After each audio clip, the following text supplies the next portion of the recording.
ఓం శాంతి. ఈరోజు Murali date 19th February 2026.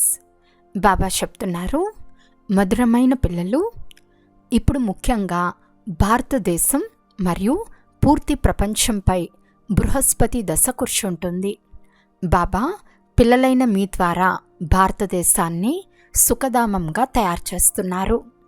ప్రశ్న: 16 కళ సంపూర్ణంగా తయారయ్యేందుకు పిల్లలైన మీరు ఏ పురుషార్థం చేస్తారు? జవాబు: యోగ బలం జమ చేసుకునే పురుషార్థం. యోగ బలం ద్వారా మీరు 16 కళ సంపూర్ణంగా తయారవుతున్నారు. అలా తయారయ్యేందుకు దానమిస్తే గ్రహణం వదిలిపోతుంది అని తండ్రి అంటున్నారు.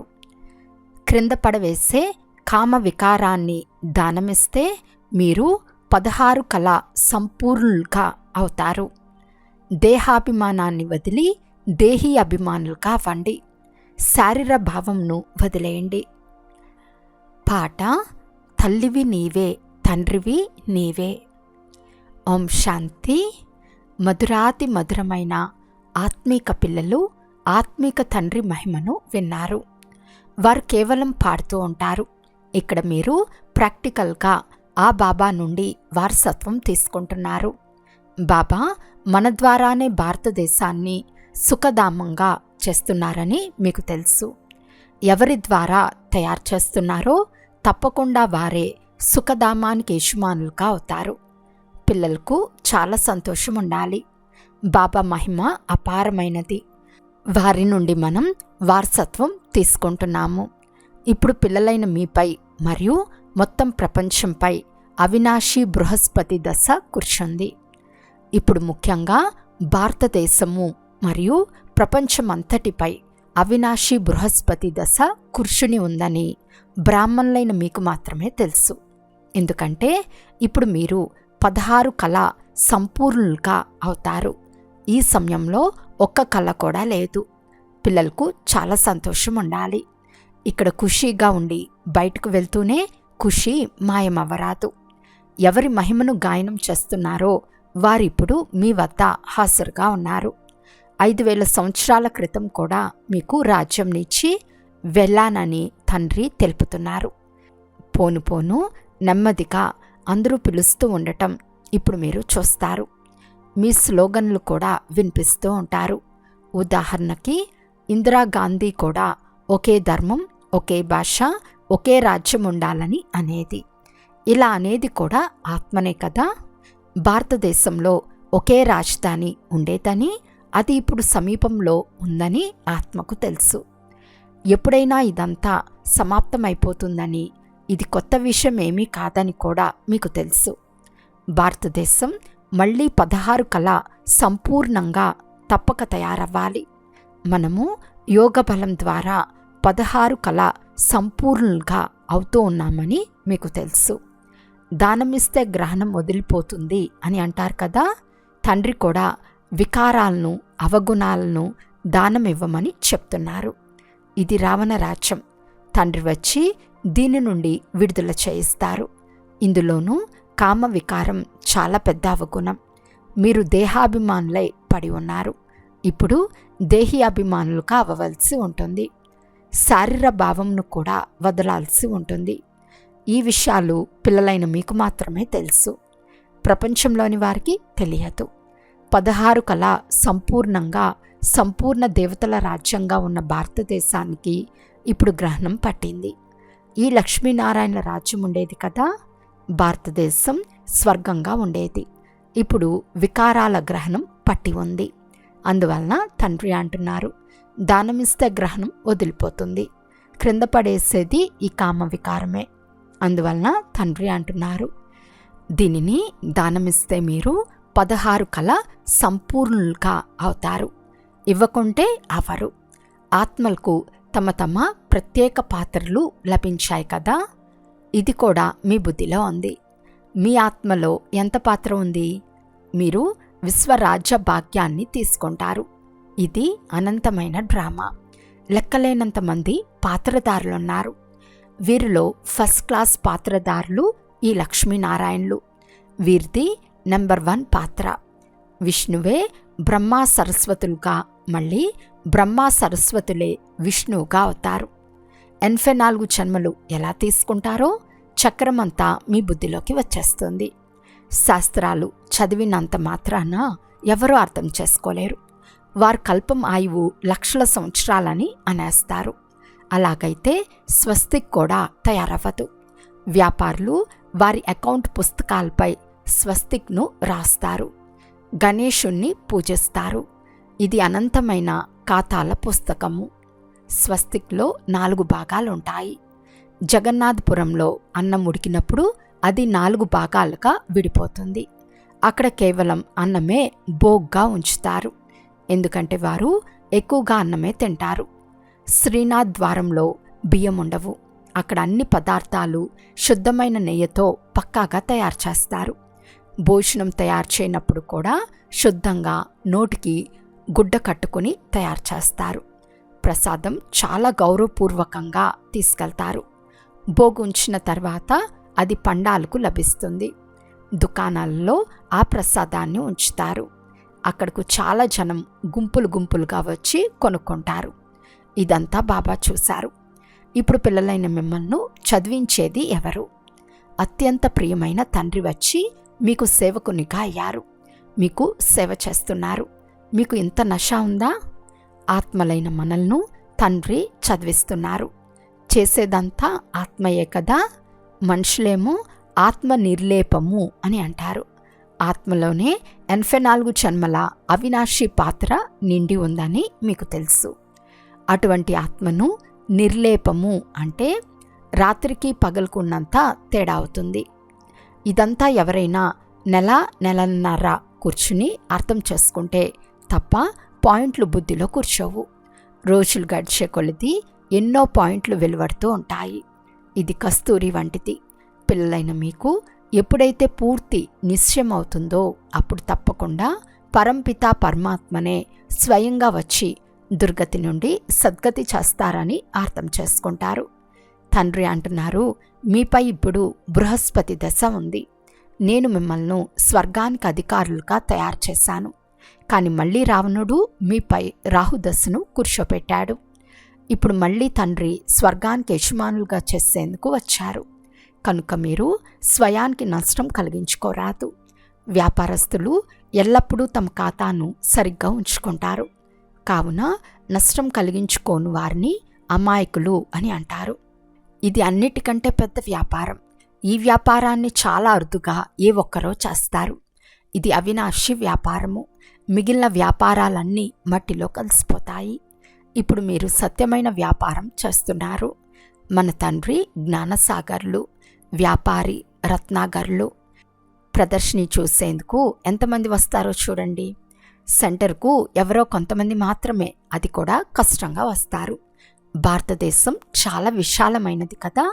మీరు అన్ని స్థానాలకు వెళ్ళాలి. నీటి గంగలు భారతదేశం అంతటా ఉన్నాయి కదా. ఇది కూడా మీరు అర్థం చేయించాల్సి వస్తుంది. గంగా నది నీరు పతిత పావని కాదు. జ్ఞానగంగలైన మీరు అక్కడకు పోవలసి వస్తుంది. అన్ని వైపులా ఉత్సవాలు, ప్రదర్శనలు జరుగుతూ ఉంటాయి.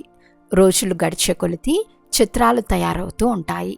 చూస్తూనే ఆనందం కలిగే శోభవంతమైన చిత్రాలు ఉండాలి. వీరు నిజమే చెప్తున్నారని అందరికీ అనిపించాలి. ఇప్పుడు లక్ష్మీనారాయణ రాజ్యం స్థాపన అవుతోందని అందరూ భావించాలి. సిడీ చిత్రం కూడా చాలా ఫస్ట్ క్లాస్గా ఉంది. ఇప్పుడు బ్రాహ్మణ ధర్మం స్థాపన అవుతూ ఉంది. ఈ బ్రాహ్మణులే మళ్ళీ దేవతలుగా అవుతారు. ఇప్పుడు మీరు పురుషార్థం చేస్తున్నారు. కావున ఆంతరికంలో మీరు ప్రశ్నించుకుంటూ ఉండాలి. నాలో ఇంకా ఏవైనా చిన్న పెద్ద ముళ్ళైతే లేవు కదా. కామం అనే ముళ్ళు లేదు కదా. క్రోధం అనే చిన్న ముళ్ళు కూడా చాలా చెడ్డది. దేవతలు కోపగించుకోరు.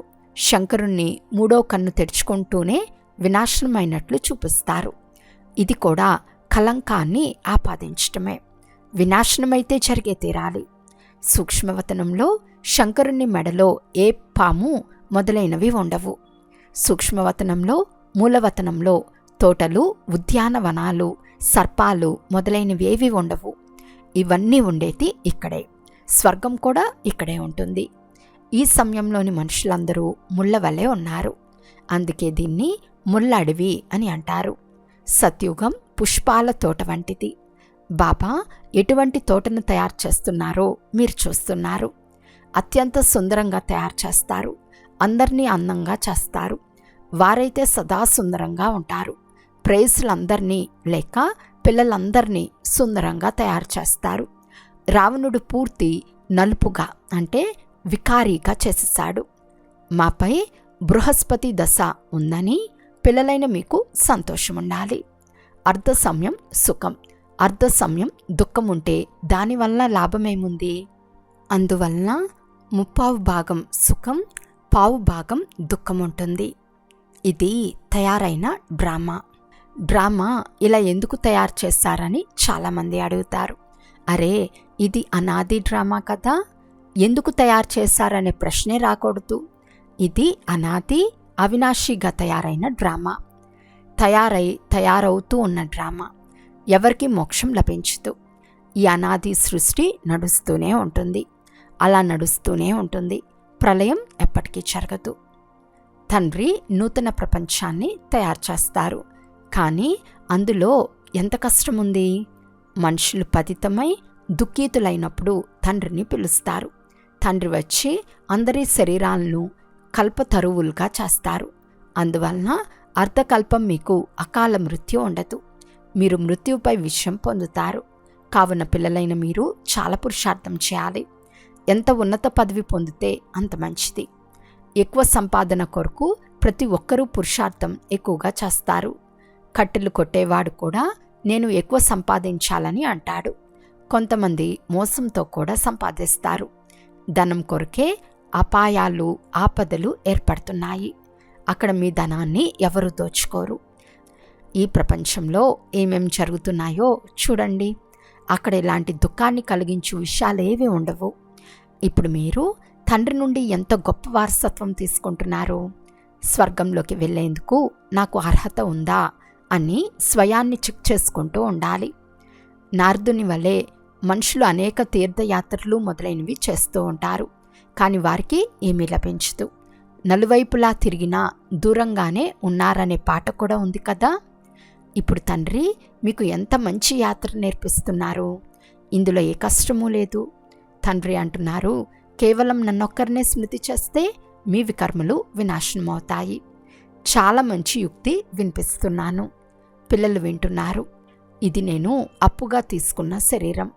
నేను శివబాబాకు శరీరం అప్పుగా ఇచ్చానని ఈ తండ్రి చాలా సంతోషిస్తున్నాడు. బాబా నన్ను విశ్వానికి అధికారిగా చేస్తారు. ఇతనికి భగీరథుడు అన్న పేరు కూడా ఉంది. ఇప్పుడు పిల్లలైన మీరు రాముని పురంలోకి వెళ్లేందుకు పురుషార్థం చేస్తున్నారు. కావున పురుషార్థం చేయటంలో పూర్తి లగ్నమైపోవాలి. ముళ్ళగా ఎందుకు తయారవ్వాలి? మీరు బ్రాహ్మణీలు. అన్నిటికీ ఆధారం మురళియే. మీకు మురళి లభించుకుంటే శ్రీమతం ఎక్కడి నుండి వస్తుంది? అలాగని కేవలం బ్రాహ్మణి మాత్రమే మురళి వినిపించాలని కాదు. మురళి ఎవరైనా చదివి వినిపించవచ్చు. ఈరోజు మీరు వినిపించమని ఇతరులకు అవకాశం ఇవ్వాలి. ఇప్పుడు అందరికీ అర్థం చేయించేందుకు మంచి చిత్రాలు కూడా తయారయ్యాయి. ఈ ముఖ్య చిత్రాన్ని మీ దుకాణంలో ఉంచండి. చాలామందికి కళ్యాణం జరుగుతుంది. మీరు వస్తే మీకు అర్థం చేయిస్తామని చెప్పండి. ఈ సృష్టి చక్రం ఎలా తిరుగుతూ ఉందో వివరిస్తామని చెప్పండి. ఇతరుల కళ్యాణం చేసేందుకు కొంత సమయం తీసుకున్నా పర్వాలేదు. ఆ వ్యాపారంతో పాటు ఈ వ్యాపారం కూడా చేయగలరు. ఇది బాబా అవినాశి జ్ఞానరత్నాల దుకాణం. నెంబర్ 1 చిత్రం సిడి చిత్రం. గీతా భగవానుడు శివుడు అని తెలిపే చిత్రం. భారతదేశంలో శివ భగవానుడు వచ్చాడు. అందుకే వారి జయంతిని జరుపుకుంటారు. ఇప్పుడు మళ్ళీ ఆ తండ్రి వచ్చారు. యజ్ఞం కూడా రచింపబడి ఉంది. పిల్లలైన మీకు రాజయోగ జ్ఞానాన్ని వినిపిస్తున్నారు. తండ్రి స్వయంగా వచ్చి రాజాది రాజులుగా చేస్తారు.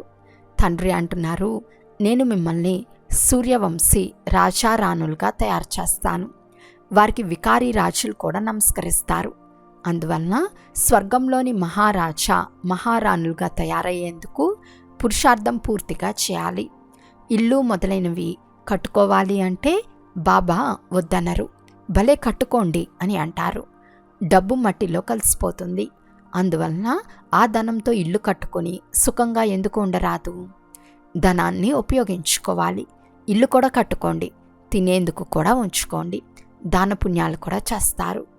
కాశ్మీర్ రాజు తనకున్న సొంత ఆస్తినంతా ఆర్య సమాజం వారికి దానంగా ఇచ్చాడు. తమ జాతి ధర్మముల కొరకు దానం చేస్తారు కదా. ఇక్కడ అటువంటి మాట ఏదీ లేదు. అందరూ పిల్లలే. జాతి మొదలైనవేవీ లేవు. అవి హద్దులోని దేహ సంబంధమైన జాతులు. నేను ఆత్మలైన మిమ్మల్ని పవిత్రంగా చేసి విశ్వచక్రవర్తి పదవినేస్తాను. డ్రామానుసారం భారతవాసులే రాజ్యభాగ్యాన్ని తీసుకుంటారు. మనపై బృహస్పతి దశ కూర్చుని ఉందని పిల్లలైన మీకు తెలుసు. శ్రీమతం చెప్తోంది, నన్నొక్కరిని మాత్రమే స్మృతి చేయండి, ఇంకేమీ చేయనవసరం లేదు. భక్తి మార్గంలో వ్యాపారులు ఏదో కొంత భాగం ధర్మం కొరకు తప్పకుండా కేటాయిస్తారు. వారికి కూడా మరో జన్మలో అల్పకాలిక సుఖం లభిస్తుంది. ఇప్పుడు నేను నేరుగా వచ్చాను కనుక మీరు ఈ కార్యంలో ఉపయోగించండి. నాకు ఏమీ అవసరం లేదు. శివబాబాకు తమ సొంతం కొరకు ఇల్లు మొదలైనవి కట్టుకునే అవసరముందా? ఇవన్నీ బ్రాహ్మణులైన మీ కొరకే. పేదవారు ధనవంతులు అందరూ కలిసే ఉంటారు. భగవంతుని వద్ద కూడా సమదృష్టి లేదని కొంతమంది అలుగుతారు. కొంతమందిని భవనాలలో, కొంతమందిని పూరి గుడిసెలలో ఉంచుతారని అంటారు. శివబాబాను మర్చిపోతారు. శివబాబా స్మృతిలో ఉంటే ఎప్పుడూ ఇలాంటి మాటలు అనరు. అందరినీ అడగవలసి వస్తుంది కదా. వారి వారి ఇంట్లో ఎలాంటి సౌకర్యాలు అనుభవిస్తున్నారో అలాంటి సౌకర్యాలు కల్పించవలసి వస్తుంది కదా. అందుకే అందరికీ గౌరవంను ఇవ్వండి అని అంటారు. ఏ వస్తువైనా లేకుంటే లభిస్తుంది. తండ్రికి పిల్లలంటే ప్రేమ ఉంటుంది. ఇంత ప్రేమ ఇతరులెవ్వరికీ ఉండదు. పురుషార్థం చేయమని పిల్లలకు ఎంతగానో అర్థం చేయిస్తున్నారు. ఇతరులకు కొరకు కూడా యుక్తులు రచించండి. ఇందుకు 3 అడుగుల నేల చాలు. అందులో పిల్లలు అందరికీ అర్థం చేయిస్తూ ఉంటారు.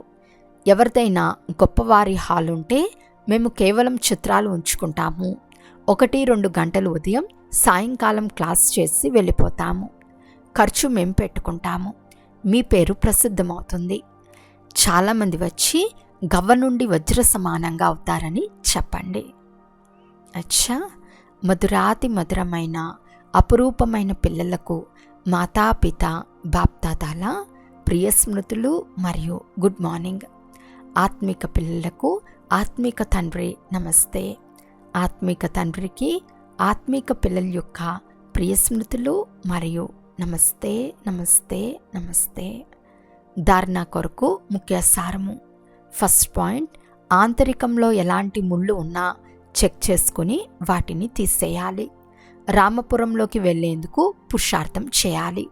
సెకండ్ పాయింట్, అవినాశి జ్ఞానరత్నాల వ్యాపారం చేసి ఇతరుల కళ్యాణం చేసేందుకు సమయంను ఇవ్వాలి.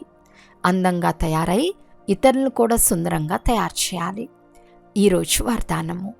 తమోగుని వాయుమండలంలో తమ స్థితిని ఏకరసంగా అచల్ అడోల్గా ఉంచుకునే మాస్టర్ సర్వశక్తివాన్ భవ.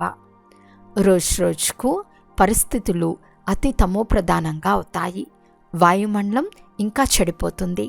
ఇటువంటి వాయుమండలంలో కమల్ పుష్ప సమానం న్యారే అంటే భిన్నంగా ఉండాలి.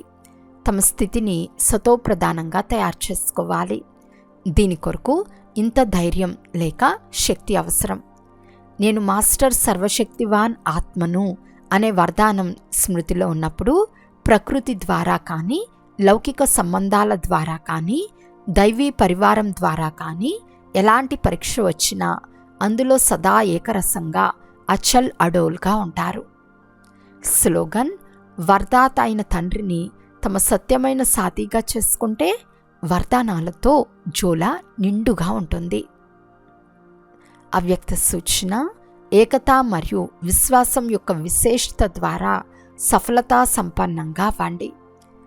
ఈ పరమాత్మ జ్ఞానంతోనే విశ్వంలో ఒకే ధర్మం, ఒకే రాజ్యం, ఒకే మతం స్థాపన అవుతుంది. ఈ బ్రాహ్మణ సంఘటనలోని ఏకమతం యొక్క విశేషత దేవతా రూపంలో ప్రాక్టికల్గా నడుస్తుంది. ఈ విశేషతే అద్భుతం చేస్తుంది. దీని ద్వారానే పేరు ప్రసిద్ధి చెందుతుంది, ప్రత్యక్షత జరుగుతుంది. కనుక ఈ విశేషతలో నెంబర్ 1గా అవ్వండి. అలా అయ్యేందుకు మీ మూల సంస్కారం ఏదైతే ఉందో దానిని నిర్మూలించి బాప్దాదా యొక్క సంస్కారాలను కాపీ చేసి సమానంగా మరియు సంపూర్ణంగా అవ్వండి. అప్పుడు ప్రతి ఒక్కరి ద్వారా తండ్రి కనిపిస్తారు మరియు ప్రత్యక్షత జరుగుతుంది. అచ్చా, ఓం శాంతి.